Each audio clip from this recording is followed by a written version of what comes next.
कई लोग ऐसे होते हैं जिनकी कुंडली नहीं होती। हाँ। तो उन वो कैसे देख सकते हैं अपनी? देखो कुंडली नहीं है इसका मतलब क्या है कि आपको सिंपली कुंडली तो है लेकिन आपको टाइम नहीं पता ना। हाँ। आपको टाइम नहीं पता, अदरवाइज तो कुंडली तो है कि भाई तुम्हें टाइम नहीं पता, टाइम नहीं पता ना। थोड़ी मतलब कि पैदा नहीं हुआ पैदा तो हुए हो ना, तो हाँ। कुंडली तो है लेकिन Okay. आपको नहीं पता कि क्या है। अगर आपको अपना डेट ऑफ बर्थ भी पता है तो भी चलेगा, क्योंकि जिस दिन पर आप पैदा हुए हैं उस दिन हर प्लैनेट किसी ना किसी राशि में था, और हर प्लैनेट ना अपनी राशि पूरे दिन में नहीं बदलता, ठीक है, तो रहता है। तो आप सिंपली हर प्लैनेट की नाड़ियाँ बना सकते हो, जो मैं हमेशा एस्ट्रोन्यूमरोलॉजी में सिखाती भी हूँ कि हर प्लैनेट को देखो कि वो कौन सी राशि में बैठा है। मैं हमेशा एस्ट्रोन्यूमरोलॉजी में ये सिखाती हूँ। लेकिन अगर आपको ये भी नहीं पता कि मैं कौन सी डेट पर पैदा हुआ यही था, तो क्वेश्चन था। हाँ नहीं, अगर नहीं पता तो इसके लिए बहुत ब्यूटीफुली काम करती है हमारी प्रश्न कुंडली। अच्छा, अगर okay. आपको अपने से रिलेटेड कोई प्रश्न आ रहा है मन में, तो हमेशा हम कहते हैं कि प्रश्न कुंडली बनाओ। इनफैक्ट कई बार लोगों को डेट ऑफ बर्थ पता होता है, टाइम भी पता होता है, लेकिन उसके बावजूद उनके मन के जो स्पेसिफिक क्वेश्चंस होते हैं उनके लिए हम प्रश्न कुंडली बनाते हैं कि ये पर्टिकुलर चीज़ होगी कि नहीं होगी। जैसे मान लो आपने पूछा कि मैम ये मैं 500 करोड़ रुपए कमा पाऊंगा लाइफ में कि नहीं कमा पाऊंगा। अगर आपने मुझसे पूछा तो उस समय पर ये क्वेश्चन ब्रह्मांड में जन्म लिया, इस क्वेश्चन ने ब्रह्मांड में आपके दिमाग में जन्म लिया, तो इस क्वेश्चन का जन्म जिस समय पर हुआ उस समय की कुंडली बनाएंगे, क्योंकि इस क्वेश्चन का जो आंसर है वो इसी समय में है। Okay. होगा कि नहीं होगा, खत्म। एंड इट्स वेरी एक्यूरेट, क्योंकि आपको आपका जन्म का समय पता हो कि ना पता हो, लेकिन क्वेश्चन का समय तो पता है ना, तो उस क्वेश्चन का आंसर मिल जाता है। डायरी और पेन रख लेना अपने पास, जिनको अपनी डेट ऑफ बर्थ नहीं पता, जैसे ही आपके माइंड में कोई भी क्वेश्चन आता है तुरंत लिख लो और उससे ही अपनी कुंडली बना सकते हैं। क्यों? बिल्कुल बिल्कुल। भाई। वैसे तो अब पैसे से दूसरे टॉपिक पे जाने का मन नहीं कर रहा, पर आजकल लोग और भी परेशान रहते हैं रिलेशनशिप्स में। हाँ जी। और अभी हमने क्योंकि न्यूमरोलॉजी की बात करी है, तो आजकल बहुत चल रहा है ना कि ये लड़का मेरे लिए टॉक्सिक है, ये लड़की मेरे लिए टॉक्सिक है। तो कोई ऐसा डेट ऑफ बर्थ या ऐसा कोई मूलांक वाले लोग जो ज़्यादा टॉक्सिक होते हैं, ऐसा भी होता है? देखिए हर मूलांक वाले लोगों में टॉक्सिसिटी पाई जाती है। अच्छा, हर कौन किसके लिए टॉक्सिक है, ऐसा भी है? बिल्कुल, कंपैटिबिलिटी हमेशा हम देखते हैं। कंपैटिबिलिटी मैं एक टॉपिक जिसके बारे में शायद मेरे से ज़्यादा किसी ने नहीं बोला होगा पूरे समय में, अच्छा। वो ये है कि कंपैटिबिलिटी और लक दो डिफरेंट चीज़ें हैं। अच्छा। ऐसा नहीं होता है कि जो आपके साथ कंपैटिबल हो वो आपके लिए लकी भी हो। आपने बहुत बार देखा होगा कि एक लड़का और लड़की की शादी हुई, तो दोनों में मतलब जब शादी हुई उसके बाद दोनों ने राइज करना स्टार्ट कर दिया। उसने अपनी जॉब में राइज करना स्टार्ट कर दिया, उसने अपने काम में राइज करना स्टार्ट कर दिया और अच्छा राइज कर गए। लेकिन अगर मैं बात करूं, दोनों की बनती नहीं है बिल्कुल भी। अभी सोच रहे हैं कि यार कैसे एक दूसरे से छुटकारा पाएं, लेकिन शादी के बाद दोनों लोगों ने राइज किया। इसका मतलब समझ रहे हैं, दोनों एक दूसरे के लकी थे, लेकिन कंपैटिबिलिटी नहीं थी दोनों में आपस में। तो लक और कंपैटिबिलिटी दो डिफरेंट चीज़ें हैं हमेशा, और हम इनको एक साथ मिक्स कर देते हैं। तो अगर आपको कंपैटिबिलिटी जाननी है किसी के साथ भी, तो वो बहुत आसान है। कैसे कि अगर आपका ड्राइवर नंबर 1 है तो आप 8 नंबर वालों के साथ कम कंपैटिबल फील करोगे, क्योंकि दोनों एक एंटी नंबर है। सूर्य का सिद्धांत अलग है और शनि का सिद्धांत अलग है। सूर्य कह रहा है कि मुझे मतलब सारी चीज़ें करी कराई चाहिए, and I want everything in order, और मुझे गाइडेंस देनी है, मतलब मुझे बेसिकली मुझे मैनेज करना है। और शनि कह रहा है मुझे काम करना है। ठीक है, शनि को काम पसंद है कि यार मेहनत कर लो प्लीज, बिना बात में कुर्सी पे बैठ के राज मत चलाओ।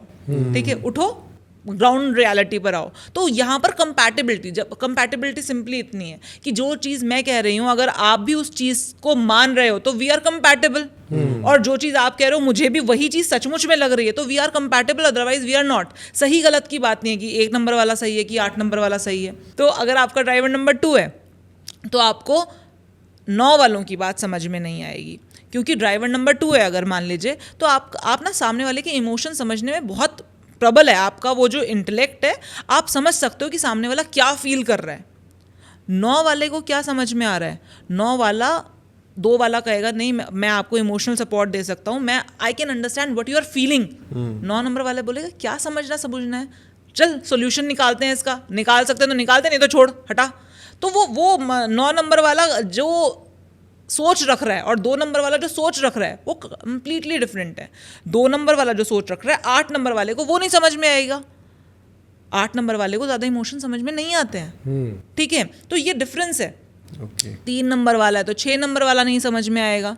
ठीक है, 4 नंबर वाला है तो उसको 9 नंबर वाला नहीं समझ में आएगा। एट टाइम्स कई बार उसको 1 नंबर वाला भी नहीं समझ में आता 4 नंबर वाले को।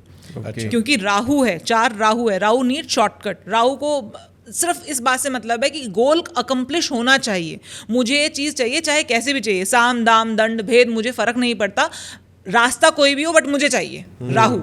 सूर्य कहता है रास्ता कैसे मैटर नहीं कर रहा, रास्ता तो सबसे इंपॉर्टेंट है, जीतेंगे लेकिन कायदे से जीतेंगे, जीतेंगे लेकिन एथिक्स से जीतेंगे। और वहीं राहु कह रहा है कि क्या मतलब क्या फर्क पड़ता है, जीतना है ना, हर हाल में जीतेंगे। अब उसके लिए अगर मतलब जूता मार के जीते या जूता खा के जीते, जो भी तरीका होगा जीतेंगे। ठीक है, तो यहाँ पर कंपैटिबिलिटी नहीं आ पाती। तो उसी तरीके से 5 नंबर वाला है, अब 5 नंबर वाला है उसकी कंपैटिबिलिटी सबसे ज़्यादा 2 वालों के साथ नहीं बन पाती है। अच्छा, क्यों? क्योंकि 5 number is like very jolly, और 2 नंबर के इमोशंस ही नहीं खत्म हो रहे हैं। वो उसको हर बात में हंसी मजाक सूझ रहा है, 5 वाले को हर बात में हंसी मजाक सूझ रहा है, और 2 नंबर वाला बोल रहा है यार हर चीज़ हंसी मजाक नहीं होती, there are so many emotions, हर चीज़ को हंसी में नहीं उड़ाया जा सकता। ऐसी बात है। 5 तो इनका 5 और 2 तो वही ना, तो 2 नंबर वाला, मैंने बोला ना ये हंसते हैं, मैंने अभी बैठते ही क्या बोला था कि यार ये तो फिर भी हंस लेते हैं, शिवम तो फिर भी हंसता है, तुमको तो हंसाने के लिए बड़ा मेहनत करनी पड़ती है कि भैया पता नहीं कब हंसेगा ये। तो there are so many emotions, कौन से इमोशंस कब हैं कब नहीं है इनके पास, he is like bundle of emotions. Exactly, ठीक है। 5 नंबर वाला है, उसको उसको उसके अंदर चुलबुलापन है, उसके अंदर वो एक बच्चा है, ठीक है। अभी 3 नंबर वाले की 5 नंबर वाले के साथ एट टाइम्स नहीं बन पाती है। 3 नंबर कह रहा है ज्ञान की बातें कर रहा है, 5 नंबर वाला बुकिश बातें कर रहा है, तो कई बार वो कंपैटिबल नहीं हो पाता है।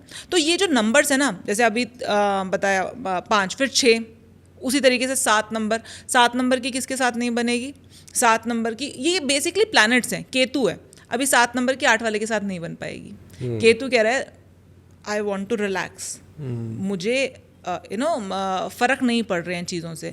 8 नंबर बोला रिलैक्स करने का टाइम नहीं है, काम कर ले, ठीक है। 8 नंबर, जब भी हम 8 नंबर को देखते हैं ना, 8 नंबर वाला एक चीज़ बहुत क्लियर होती है उसके दिमाग में कि मुझे मेहनत करनी है, मुझे मेहनत करके कहीं पर पहुंचना है। तो 8 नंबर वालों को आप हमेशा देखोगे कि वो लोग मेहनती होते भी हैं और उनको ज़िंदगी मेहनत करवाती भी है।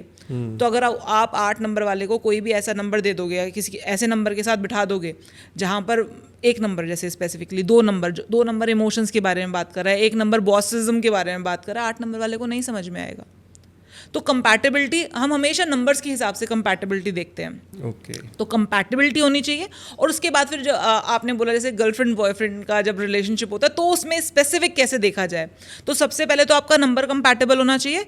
दूसरी चीज़, आपके लोशो ग्रिड में जो नंबर्स नहीं है, अगर सामने वाले के लोशो ग्रिड में वो नंबर्स आ गए तो कंपैटिबिलिटी बढ़ जाती है। मान लीजिए एक एग्जांपल ले लेती हूँ, मेरे लोशो ग्रिड में 6 नहीं है और मेरे हस्बैंड के लोशो ग्रिड में 6 है, तो कंपैटिबिलिटी अच्छी हो गई। और बाय चांस अगर वो 6 होने से मेरा 4, 5, 6 वाली लाइन पूरी हो गई तो कंपैटिबिलिटी और अच्छी हो गई। ओके। हाँ जी।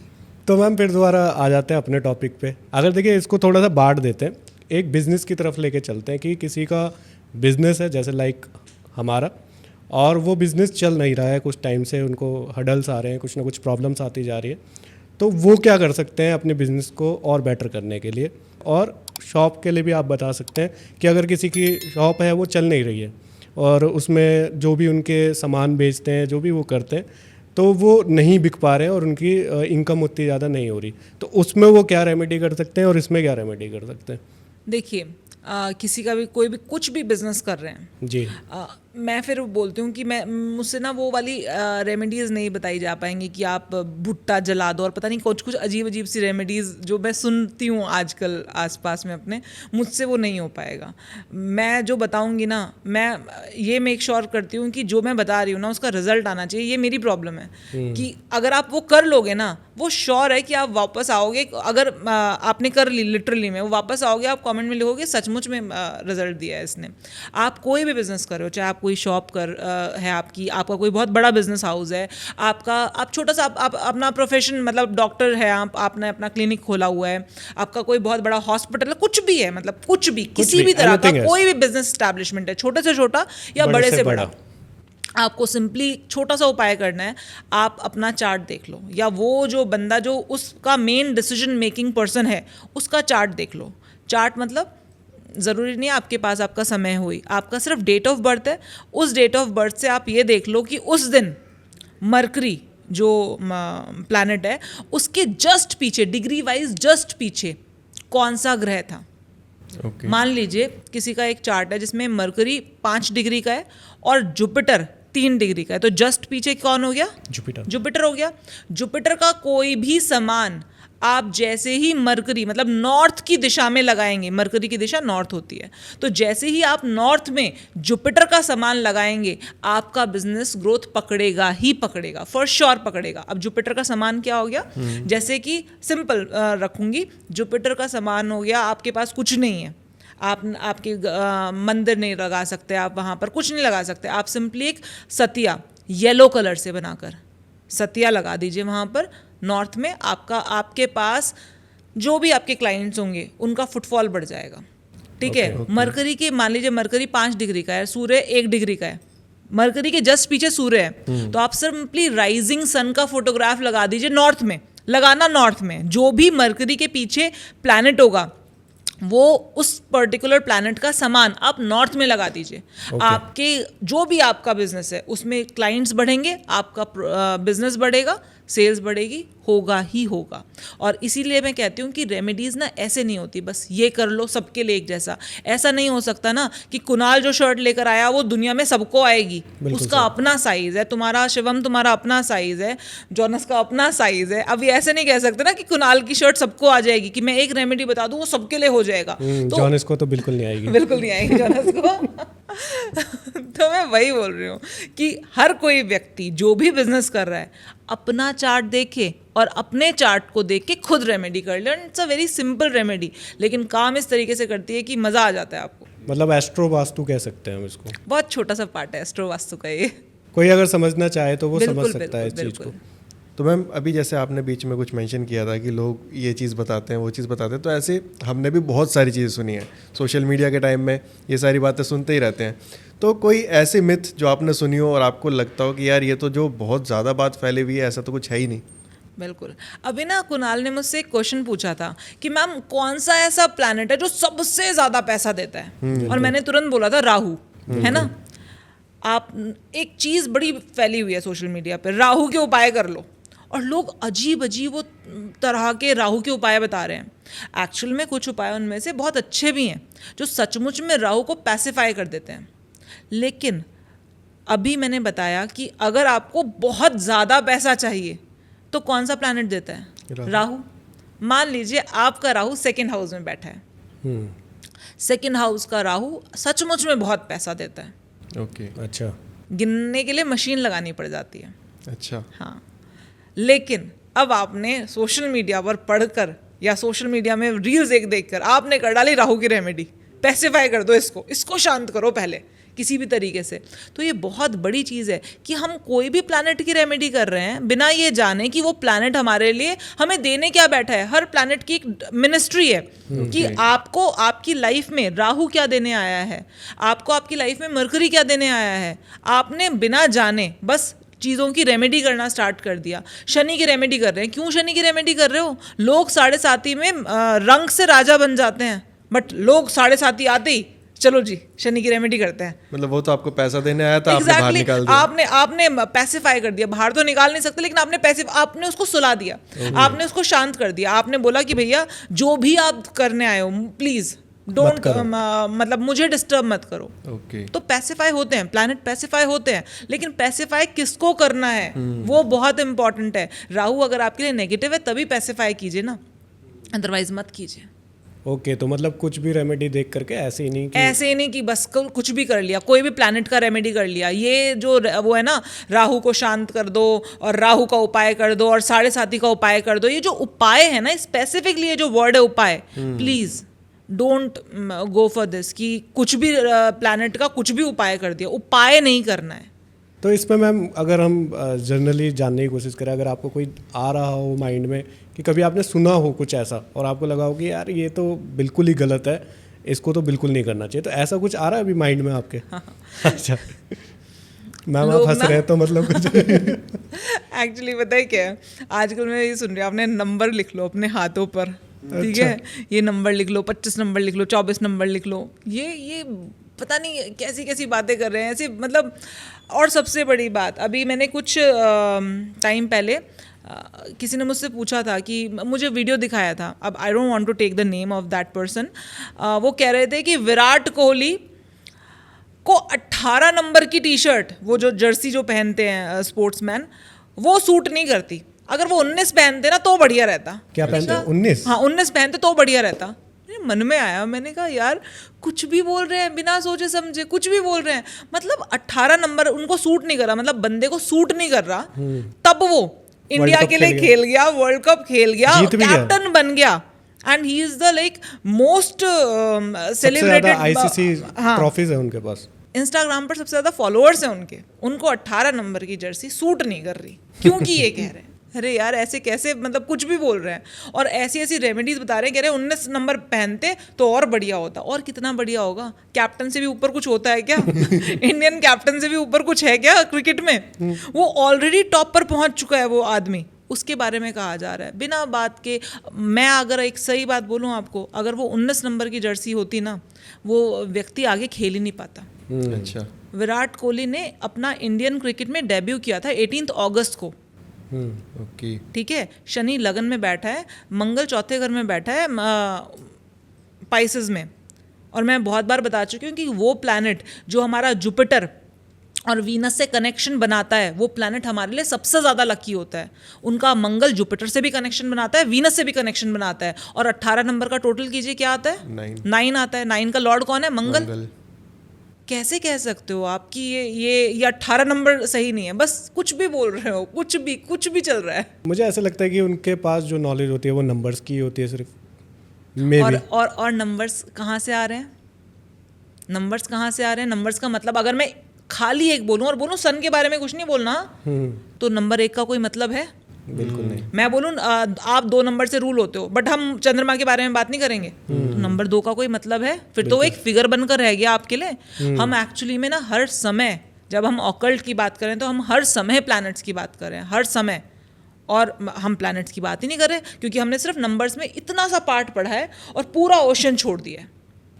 मैं कह रही हूँ नंबर्स बहुत इंपॉर्टेंट है, लेकिन नंबर तो सिर्फ कोड है ना, वो ब्रह्मांड का एक कोड है, ये रेफर करने के लिए कि अच्छा आप कौन से प्लैनेट का वो कर रहे हो। अगर आप नंबर 2 हैं तो इसका मतलब क्या है? आप चंद्रमा की एनर्जी के साथ पैदा हुए हैं।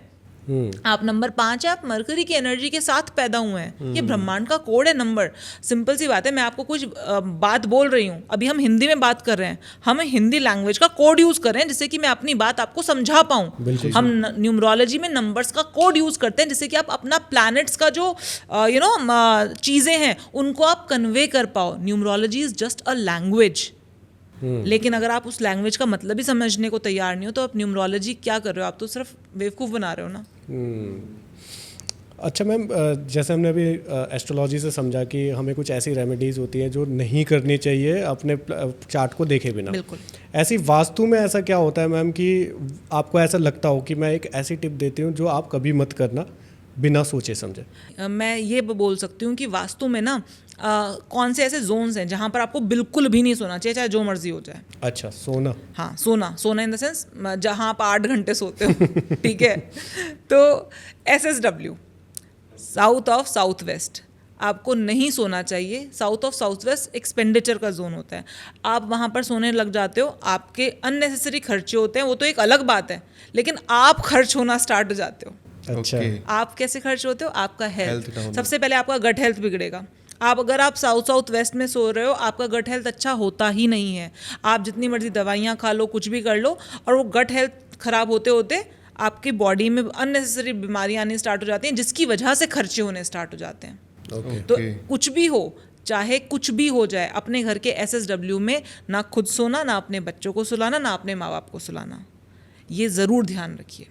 ओके तो मैम इसी तरह के हमारी लाइफ में बहुत सारी चीज़ें ऐसी होती हैं जो एस्ट्रोलॉजिकली कह लें, वास्तु के हिसाब से कह लें या न्यूमरोलॉजी के हिसाब से कह लें, वो मिस्टेक्स होती हैं जो लोग अनजाने में करते हैं, जिसकी वजह से उनको फाइनेंशियल लॉस, हेल्थ में लॉस या रिलेशनशिप में प्रॉब्लम्स आती हैं। तो ऐसी कोई मिस्टेक्स अगर आप पॉइंट आउट कर सकें। देखिए पॉइंट आउट तो मैं जैसे अभी मैंने वास्तु के बारे में बताया, मैंने तो अभी आपको एक लाइन में बस एक चीज़ बता दी, लेकिन एक चीज़ बोलना चाहती हूँ कि मैंने ना यूट्यूब पर पूरा वास्तु का बेसिक कोर्स डाल रखा है, क्योंकि लिटरली मेरे को लगता है कि एटलीस्ट हम अपने घर में गलत जगह पर सोकर, गलत जगह पर खाकर अननेसेसरी प्रॉब्लम्स को इनवाइट ना करें। मैंने फ्री ऑफ कॉस्ट पूरा कोर्स डाल रखा है कि आप हर इंसान को एटलीस्ट ये तो पता हो कि घर में खाना कहाँ है, सोना कहाँ है, ये जो बेसिक चीज़ें हैं ये तो पता होनी चाहिए अपने घर के बारे में। अपने घर में साउथ और साउथ ईस्ट में ब्लैक और ब्लू कलर करके ज़बरदस्ती में फाइनेंशियल प्रॉब्लम्स को इनवाइट नहीं करना है। ओके ये पता होना चाहिए ना। तो उन सब चीज़ों के लिए मैंने डिटेल कोर्स डाला हुआ है, एनीबडी कैन वॉच इट। और जो आपने कहा कि कुछ चीज़ें ऐसी बता दीजिए जो हम लोगों को नहीं करना चाहिए, तो वो सारी चीज़ें, कुछ नहीं है, बहुत चीज़ें हैं, लेकिन वो सारी चीज़ें आप इलेबोरेशन में जान सकते हो। एस्ट्रोलॉजिकली अगर मैं बात करूं कि हमें क्या नहीं, बिल्कुल भी नहीं करना चाहिए, हमें रात में खाना नहीं खाना चाहिए। अच्छा, अगर हम रात में खाना खा रहे हैं, मैंने अभी आपको बताया था खाना क्या है रात में, इन द सेंस कि जब रात हो जाती है 9-10 बज जाते हैं, उसके बाद खाना नहीं खाना चाहिए। मैं एस्ट्रोलॉजिकली बोल रही हूँ इस बात को, लेकिन आयुर्वेद के हिसाब से भी ये बात प्रूव्ड है कि भैया अगर आप रात में खाना खा रहे हैं, आप अपनी हेल्थ के साथ बहुत गड़बड़ मचा रहे हो। और ऐसा क्या है मैम, ये तो कुछ नहीं था। और ऐसा क्या है? एस्ट्रोलॉजिकली तो मैं बस यही बोलूँगी, मैं वास्तु के हिसाब से बता सकती हूँ कि कुछ कुछ चीज़ें जो कि सबके लिए हैं, क्योंकि वास्तु के हिसाब से चीज़ें ऐसी होती हैं कि ये सबके लिए हैं। SSW में सोना किसी के लिए अच्छा नहीं है।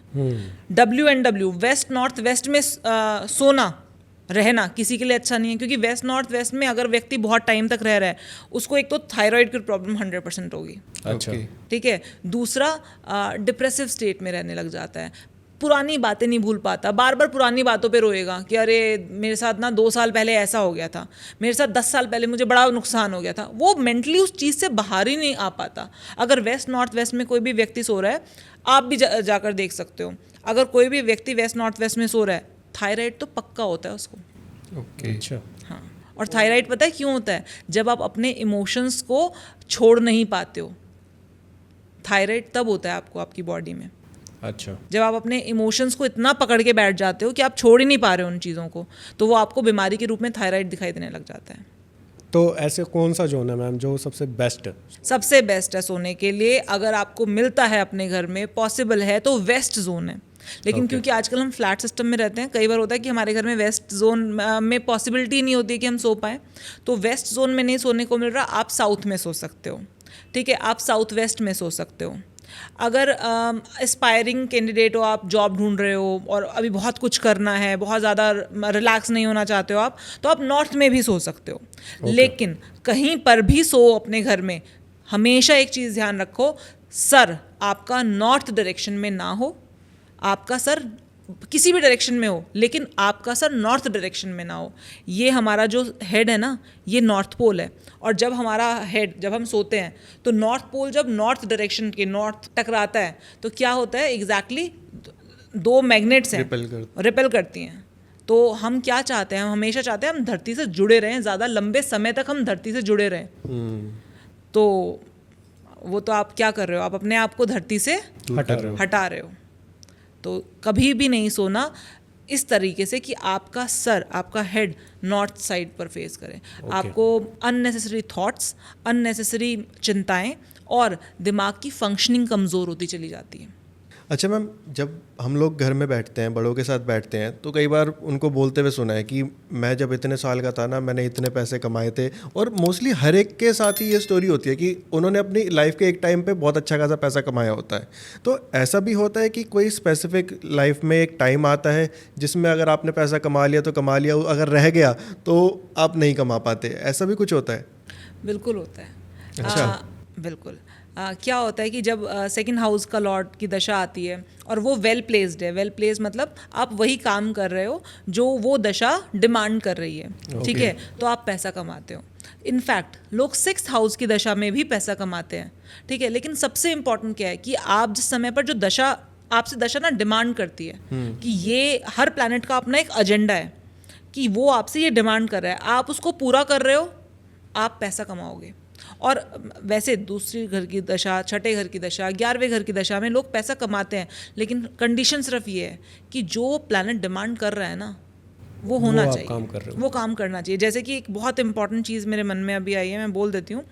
अगर कोई प्लैनेट सेकंड हाउस का लॉर्ड है, 4th हाउस में आकर बैठ गया, मान लीजिए शुक्र ही बैठ गया आकर, अब ऐसे केस में व्यक्ति अगर अपने खाने पीने का टाइम नहीं है उसको, वो इतना काम कर रहा है कि उसको अपने खाने पीने का ही टाइम नहीं है, वो दशा उसको पैसा नहीं देगी।